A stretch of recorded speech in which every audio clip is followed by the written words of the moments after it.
Week number 7 is right around the corner and kicks off tonight with the Unk Bowl. Joe Flacco and the Cincinnati Bengals going up against Aaron Rodgers and the Pittsburgh Steelers. In today's video, I'm going to help you guys set all of your lineups at the tight end position, going in depth from every single matchup from Thursday Night Football tonight all the way up until the doubleheader on Monday Night Football, and telling you whether I would start or sit the tight ends in every single matchup, as well as where I believe they will finish by the end of the week. Before we could get into things, though, I would like to ask that if you are new to the channel and you don't have to join today's video, then make sure to hit that subscribe button down below. And while you're down there, whether you are new to the channel or not, please make sure that you do leave a like on today's video. So without further ado, let's get into today's video. We begin with Thursday Night Football, the Pittsburgh Steelers at the Cincinnati Bengals. Now, Jonnu Smith, Darnell Washington, Pat Freiermuth are in a three-headed tight end room of death for fantasy football. Could one of these guys end up scoring this week? Of course, but in a low-scoring game on paper with so much competition, even in the best matchup for tight ends on a weekly basis up against the Bengals, I just have zero confidence in any of these guys. With Mike Licky Amagasicki on the IR with a pec injury that he sustained last week up against the Panthers, Noah Fant is now the tight end one on the team. Last week, he had 4 receptions on 4 targets for 27 yards. The problem weekly is this team also utilizes multiple tight ends, and that was the case last week, even after Gesicki left. So while I do think Fant is the most likely of the tight ends on this team to end up finding the end zone with a bunch of competition and in such a low-scoring game on a team that has Jamar Chase and T. Higgins to throw the rock to, even with this being the third best matchup for tight ends on a per-game basis, to me, Noah Fant would be a clear sit. Next up, we move to Wembley, United Kingdom, Sunday, 9:30 a.m. Eastern Standard Time, the Los Angeles Rams going up against the Jacksonville Jaguars. Now, both of the tight ends, just like in game number 1, are going to be sits. Now, Tyler Higbee turned back the clock to 2022 as he looked great up against the Ravens in Baltimore last week in a game where the Rams offense as a whole was running on fumes. 4 receptions on 4 targets for 40 yards and a touchdown. Sadly, though, even without Puka Nacua, this is another team that utilizes 3 tight ends weekly, so there is no need to even roll the dice on starting any of these guys. Without Brenton Strange, who is on the IR with the hip and quad injury, Hunter Long is in the driver's seat as the tight end 1 on the Jacksonville Jaguars, and while Strange did show some poise in this offense at points this season, Hunter Long has been invisible as the lead tight end on this team. This team has a lot of cooks in the kitchen, and it would appear that the kitchen is just a little too hot for Hunter Long to actually get involved enough to start him. He is a clear sit and should remain on your waivers. Now to the 1 p.m. slated games on Sunday, the New Orleans Saints at the Chicago Bears. Now, Juwan Johnson has been the captain of the struggle bus over the last 3 weeks. Despite the fact that he came out the gate of this season in the first 3 weeks as a top 9 tight end in all 3 games, and he was the tight end number 1 in week number 1. Since then, someone used a fucking fire extinguisher on the guy. Tight end 28 in week 4, tight end 36 in week 5, and tight end 54 last week up against the Patriots in full PPR with just 2 receptions on 2 targets for 15 yards. Now, maybe the ankle injury that has been pestering him for a while and the fact that now he's off the injury report, maybe he's going to go back to his old ways. Maybe that is possible. But with Taysom Hill back in the fold, with the Saints offense not really improving all that much, they kind of just look the exact same as they looked in week 1 versus week number 6. I want Juwan to really show me something before I'm willing to throw him out there again in the 17th best matchup for tight ends on a per game basis. I think that Colston Loveland for the Chicago Bears is going to have a great NFL career, but the chance of him blasting off into space Jimmy Neutron style this fantasy season is incredibly unlikely. With Cole Kmet healthy, knock on wood, we don't root for injuries. Obviously, if something was to happen to Cole Kmet and then Colston Loveland is seeing like 80+% of the snaps, then obviously we would be very excited about him. But these guys are basically in a 50-50 split that is positive for neither guy. It's just a parasitic relationship Between the two, they have just one total touchdown, which was Komet's back in week number 3, and 0 games inside the top 18 combined either. Even when the offense is running at full power, it just doesn't feel like either guy will be involved enough to have a start-worthy game. In your normal redraft league, I just have no interest in holding either guy on my team's bench. Sure, maybe if you are in a keeper league and you got Colston Loveland super late, maybe that's why you're holding him hostage at the end of your bench. But in your normal redraft league, no reason to do that. Next up, we got the Miami Dolphins at the Cleveland Browns. Darren Waller's usage last week was really frustrating as a Dolphins fan, had me pulling my hair out with how much we were feeding him in week 5 in the first half. Last week up against the Chargers, he had just 2 receptions on 3 targets for 12 yards. Obviously, the guy's just addicted to scoring touchdowns, so he found the end zone, 4 total touchdowns over the last 3 starts as a Dolphin. So while the team hasn't fully pushed him in all of the way, and it kind of feels like they're just teasing us, you naughty, if he keeps scoring, it really just won't matter. And with him being a top 6 tight end in back-to-back weeks, in weeks 4 and 5, in the 12th best matchup for tight ends up against the Cleveland Browns, I just think you have to play him. He is a top 8 tight end for me on the week. Now, it is important to note that if the wind is as crazy as they're potentially projecting it to be, 50 to 60 mile-an-hour wind gusts, then this is just going to be a very run-heavy game from both sides, and I would prefer, if that is the scenario, to bench a guy like Waller and to bench Harold Fannin. Now, Harold Fannin exploded like Tug Speedman's hands last week in Pittsburgh. 7 receptions on 10 targets for 81 yards. It is important to note that they threw the ball over 50 times, and that is incredibly unlikely to happen this week, especially if the weather gets that bad. Now, just like Waller, I would have to drop Fannin down the rankings if the wind really is that bad, and honestly, I would prefer probably just to sit him and look elsewhere. Again, 50 to 60 mile an hour wind gusts is crazy. A lot of people panic when it's like, Nick, there's going to be like 17 mile an hour winds. That really doesn't matter at all.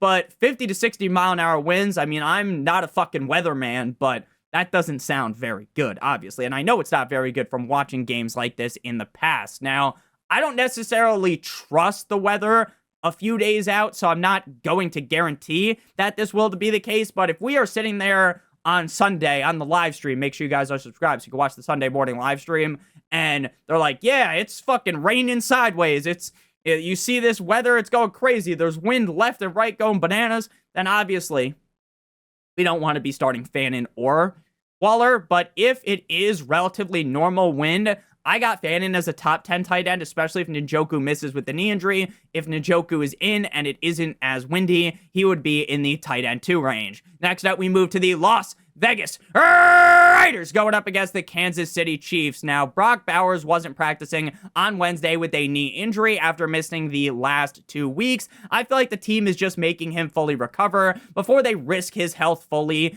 on a lost season. This elevates Michael Mayer into the tight end number 1 role. And while Mayer is nowhere close to the tight end that Brock Bowers is, and I didn't even have to tell you that for you to know that, right? He's just not that guy like Brock Bowers is, who's one of the best tight ends in the NFL. The upside is still very significant. We saw him splash last week, 5 receptions on 7 targets for 50 yards and a score against the Tennessee Titans. And while the Raiders are a complete and utter disaster, Michael Mayer still looked good. And in a game that will be not going their way, they'll be down bad late throwing the ball, Michael Mayer should be able to find enough targets to be a fringe start tight end 2 in the tight end 15 to 18 range. I would consider ranking him higher if the matchup wasn't as bad, but this is a tough matchup for tight ends up against the Chiefs. Travis Kelce has been solid so far this season. He hasn't really been the greatest tight end start of all time, but with 4 of 6 games inside the top 10 and 1 game inside the top 5 up against the Jaguars back in week number 5, you have to be glad that you drafted him and you're not sitting here every single week on the waiver wire playing fucking tight end roulette. While that being said, the return of Rashee Rice could prove to be a potential deterrence of Travis Kelce. When you're throwing the ball to guys like Tyquan Thornton and Juju Smith-Schuster a couple of times a game, a guy like Rashee Rice is going to suck in roughly a gazillion targets. When I say this, I don't mean that Kelce will be irrelevant, because the connection between him and Mahomes would make that impossible, but I fear that his upside may be slashed. I still have him as a top 8 option. You aren't going to sit a guy in a game where you expect the Chiefs to just pummel, to lay the pipe for that ass like they're a plumber, up against the Raiders. Next up, we got the Philadelphia Eagles at the cold-like Minnesota Vikings. But before we break down this game in depth at the tight end position and the rest of the games in week number 7, I would like to give you guys a quick word for our friend star partner over at Underdog. If you're brand new to Underdog and sign up using promo code Notorious or by clicking on the link in the video description, you receive a free pick plus a first-time deposit offer of up to $1,000 in bonus funds, as well as if you do your first pick'em for $5, you receive an additional $100 in bonus entries or in bonus funds. If you don't know how the pick'em works on Underdog, it's incredibly simple. You pick at least 2 players, they're higher or they're lower. If both picks hit, you get paid. If you do multiple other picks, then the payout will be higher. But again, all the picks have to hit, so please make sure that you do check that out. Promo code Notorious or by clicking on the link in the video description. Now, since returning from injury, Dallas Goedert has went absolutely nuclear. A touchdown or more in 4 straight games and 5 touchdowns in that stretch. 2 games as the tight end 1 in PPR, and he is even doing it now with a crazy amount of targets. 9+ targets in back-to-back games. Do I think he could possibly keep up this level of play? Likely not, but when a guy has played as well as Goedert in 4 straight games, you have to start moving him up higher and higher up the rankings. In the 14th best matchup for tight ends on a weekly basis, I got Goedert as a top 6 tight end. It is actually crazy how good he has been over these last 2 weeks, despite the fact that the Eagles' offense really hasn't looked good at all. If I wipe your memory from what has occurred this season so far, you would think that TJ Hockenson would be at minimum a top 10 tight end in my rankings, and based upon where you drafted him, you would have assumed more likely that he was like a top 6 guy. And he hasn't even been close to a top 10 finisher in a majority of games this season. 5 of 6 games outside the top 16, with 4 of 6 games outside the top 20. I am far from a hater of Hockenson. I think the offense as a whole is more to blame for his play than him just completely falling off the edge of the earth. But even regardless of who the quarterback is, with Jordan Addison and Jefferson being as involved as they are, I can't imagine Hockenson ever being a reliable top 12 option. The upside is there due to his ability, but in the 30th ranked matchup for tight ends on a weekly basis, he has a fringe start in the tight end 16 to 18 range. Desperation start, tight end number 2. Next up, we got the Carolina Panthers at the New York Jumbo Jets as the number 1 Mason Taylor truther last week. I do apologize for what happened on Sunday morning in London up against the Broncos. What I thought would happen was that the Broncos would destroy the Jets early and Mason Taylor would get fed like a fat kid on Thanksgiving in garbage time. Instead, we get a garbage game that is close. So when the game is close, you don't get garbage time, in which Justin Fields does his best Geno Smith impression and plays like a fucking blind man. Justin Fields was standing there thinking that he could count to like 8 Mississippis before he could throw the ball, and he took 9 sacks straight to the face like his name was Bonnie Blue. Taylor was the tight end 56 and mustered up 1.2 PPR points. No Garrett Wilson this week, and for potentially a few more weeks, should mean that we see Mason Taylor getting fed 7+ targets from weeks 4 through 5 as a top 12 tight end in both games. So while I am definitely much more nervous than I previously have been, mainly just due to Fields looking so bad, in the 3rd best matchup for tight ends, I got Taylor bouncing back in that low-end tight end 1 to high-end tight end 2 range. Jatavion Colonel Sanders missed again last week after it seemed like he had the potential to suit up, still dealing with an ankle injury, missing the last 3 games, and is far from a guarantee to suit up again, regardless of which tight end gets the nod, that being Tommy Make That Ass Tremble or Jatavion Sanders.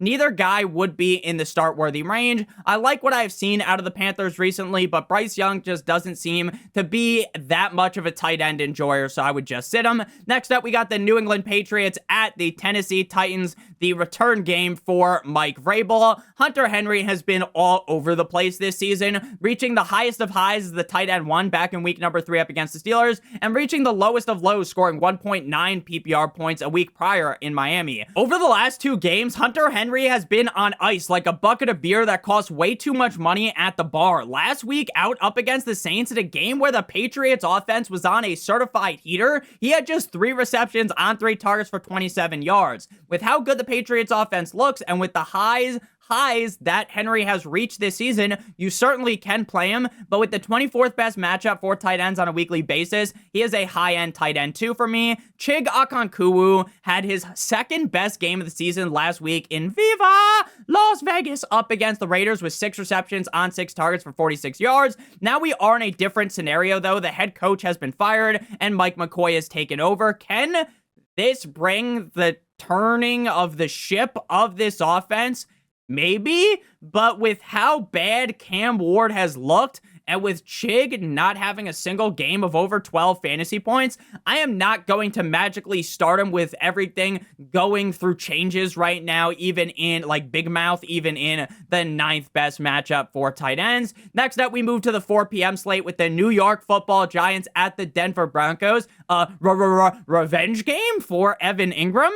Evan Ingram has started to turn around his season over the last 3 weeks with 6+ targets in all 3 of his last games. While the production hasn't been the best, you could see that this could work. 5 receptions on 6 targets for 42 yards with 1 rush and 7 yards in London up against the goddamn Jets. Facing the Giants, who are the 22nd best matchup for tight ends on a weekly basis, Ingram is in that desperation start range. I don't think at this point in the season you should feel ecstatic to play him, but in a pickle, he's a fine tight end 2, tight end 15 to 18 range. In what is expected to be a very low-scoring game, Theo Johnson is going to be on my bench. This is a guy that relies heavily on finding the end zone and has yet to eclipse more than 40 yards a single time this season, and will probably be relying on like a 4 to 5 targets to find the end zone. If he does find the end zone this week, you can just point and laugh at me and say that I was wrong, but last week where he doesn't score for the first time since week 3, he was the tight end 35 up against the Eagles in a game where the Giants offense looked tremendous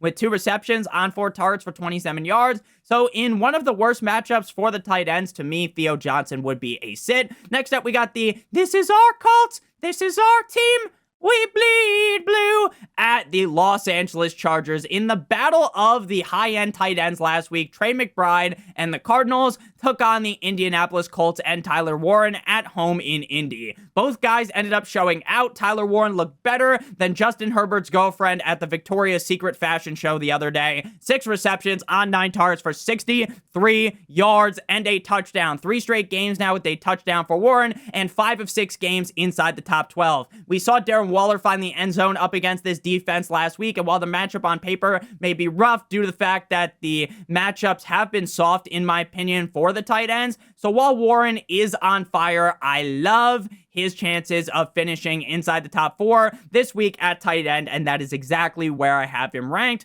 Oron Gadsden looked mighty fine up against the Dolphins last week in Miami. Dale, in a cupcake matchup for tight ends, he had 7 receptions on 8 targets for 68 yards without Quentin Johnston healthy. I believe if QJ does play this week, we see less Gadsden. Now, his snaps being at 75% last week is definitely something that makes me want to put him on my radar, right? That was his clear high of the season. Make sure we monitor this. But with him having a solid game back in week 3 and then disappearing again for the next 2 games, I am not comfortable starting him in a mid-range matchup up against the Colts for the tight end position. Next up, we got the Arizona Cardinals going up against the Green Bay Packers at home in Arizona. Tucker Kraft mac and cheese has cooled down a bit recently, but still was a top 12 tight end last week up against the Bengals in a great matchup. 2 receptions on 2 targets for 43 yards and a touchdown. While the targets have bounced around a crazy amount week in and week out, Tucker Kraft is attached to an offense that could put up a ton of points, and Kraft is, in my opinion, the best receiving weapon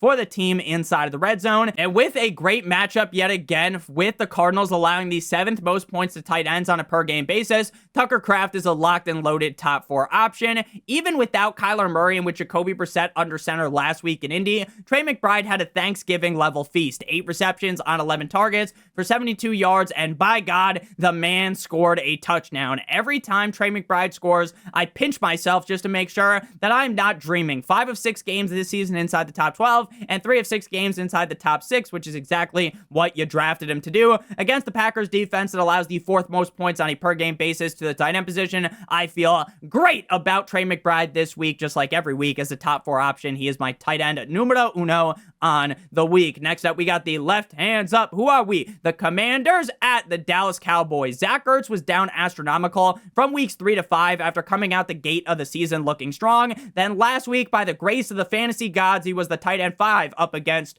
the Bears with 6 receptions on 6 targets for 43 yards and a touchdown. Jaden Daniels also looked at his best this season last week, which helped push Zach Ertz going forward if he can keep up that level of play. If Terry McLaurin does return, I actually think that will help Ertz since he will get more opportunity to score, right? Ertz isn't a guy that relies on getting 8+ targets, 7+ targets, and that's how his money is made. No, his money is made inside of the end zone. So Terry coming back can only boost his value in the 15th best matchup for tight ends on a weekly basis in a game that could be a certified barn burner. I got him as a low-end tight end 1 to high-end tight end 2 around the tight end 11 to 14 range. CeeDee Lamb was back at practice yesterday. I'm not going to say with 100% certainty that he will play, but with the practice reports today and tomorrow will be a lot more telling. But again, based on the fact that he was at practice, does feel like a good indicator that he may play. If Lamb is back, that would hurt Ferguson because Ferguson is a guy that actually relies on a lot of targets, unlike Zach Ertz, right? But when we have a guy that's been as incredible as Ferguson this season, and with Lamb in the lineup weeks 1, 2, and for the beginning of week 3, he was the tight end 22, tight end 3, and the tight end 3 in PPR. I understand that some may panic on Fergie, but with 5 straight top 10 showings in 4 or 5 games inside the top 5, you got to keep rocking with him in a slightly below average matchup for tight ends this week in what could be the highest scoring game of the week. Ferguson is a locked and loaded top 4 option at the tight end position. Next up, we move to, cause you waited all day for Sunday night, the Atlanta Falcons at the San Francisco 49ers. Kyle Pitts has been on a roller coaster ride for fantasy owners this season, and not one of those fun ones, but where you get the fucking bald guy dancing in the tuxedo at Six Flags. I'm talking about the roller coaster from Final Destination 3. And even if you haven't watched that movie, I'm sure you know how a roller coaster ride would end in a Final Destination movie. We have seen 2 top 7 games from Pitts in PPR with 3 games under 8 points. Last week was one of those down games and was actually his worst game of the season. Despite the Falcons using the belt on the Bills in prime time, shout out to Deion Sanders, just 3 receptions on 4 targets for 18 yards. While the upside is clear, especially if this could become a back and forth game, there is 0 reason to rank him inside the top 12 based on what we have seen. Below average matchup up against the 49ers are the 20th hardest matchup for the tight end position on a per game basis. So this puts Pitts in the fringe tight end 2 start range from tight end 15 to 18. Really just kind of a break glass in case of emergency type of guy. George Kittle practiced in a limited fashion on Wednesday with the hamstring injury. Not going to guarantee someone plays when they practice limitedly, but that does definitely, it's positive. Positive note. If George Kittle plays, you are obviously going to play him. In his singular game he played this season, just 28% of the snaps in Seattle, 4 receptions on 4 targets for 25 yards and a score as the tight end number 10. While this is the worst matchup on a weekly basis for the tight end position, you aren't sitting Kittle assuming he does start up. Yeah, he's like a fucking computer. Assuming he starts up, assuming he suits up as a top 10 option. If he is out, then Jake Tongs is the starter. Tong would be in the tight end 2 range just due to the matchup. Next up, we move to Monday Night Football. The Tampa Bay Buccaneers at the Detroit Lions. The first of 2 Monday Night Football games, 7 p.m. Eastern Standard Time. With the Buccaneers wide receiver core more banged up than a garbage can during an Astros game. The door is wide open for Cade Otton, who basically all season has been a clear sit for me. And the reason why is because he just isn't super involved in the offense with so many guys there. To start off the year, for the first 4 games, he was outside the top 30 at tight end. And recently, he locked in more. He's been more involved, 2 10-plus PPR point performances. Without Igbuka, without Godwin, Baker will have to rely more on Cade Otton. And I believe there's a chance, genuinely, that he gets 8+ targets in this game. In a mid-range matchup for tight ends up against the Lions in a very fun game, I got him as a low-end tight end number 1. Sam Laporta has been on fire, Charmander style, back-to-back games as the tight end number 4. Last week in Kansas City, 5 receptions on 6 targets for 55 yards and a touchdown. Back-to-back games with a touchdown. I know Laporta probably can't continue to actually play this well, but when a guy is as talented as he is and has played as well as he has, he is in a matchup, again, that could be the highest scoring game of the week and the 13th best matchup for tight ends on a weekly basis. You're going to be firing him up as a top 6 option. Final game here, the second of 2 Monday Night Football games. The Houston Texans at the Seattle Seahawks. Now, Dalton Schultz has been the definition of mid this season. 3 straight games with 8 to 11 points, which is fine. But when the upside feels so limited, it is far from even worth playing him. The Texans are already an offense that I do not trust, so when their tight end isn't producing enough to actually get me to want to play him, and when the upside feels like 12 fantasy points, why even bother even in such a great matchup, the 8th best matchup for tight ends? AJ Barner was a hot talking point in the comment section of last week's tight end videos, as I was lower on Barner compared to some of you guys, and I listed him as a sit, because while he dominated the Buccaneers, putting them in the Woochie finger hold back in week 5 with 7 receptions on 7 targets for 53 yards and a touchdown, I said that 7 targets didn't seem likely to be repeatable. And while I believed that his target share would dip, and that was correct, but, and there's a big but, shout out to Lana Paul, he turned his 3 targets into 3 receptions for 71 yards up against the Jags in Duval, finishing as the tight end 17. So if you started him, you felt fine. Meaning, in a way, we were both kind of right. Barner is a touchdown machine with a touchdown or more in half his games this season and 3 total touchdowns over the last 3 games. But with such an up and down target share weekly in the 29th best matchup for the tight end position, I would prefer to sit Barner. If you have to play him, I get it, and I do acknowledge the upside, but for me, he is just barely a sit this week. So thank you guys all so much for watching. If you ended up enjoying today's video, make sure you guys hit that subscribe button down below. Like to use you some money. Leave a like on today's video. It would help me out a ton. Check out one of the videos on the screen if you haven't seen already. Love you a long time. As always, good boy.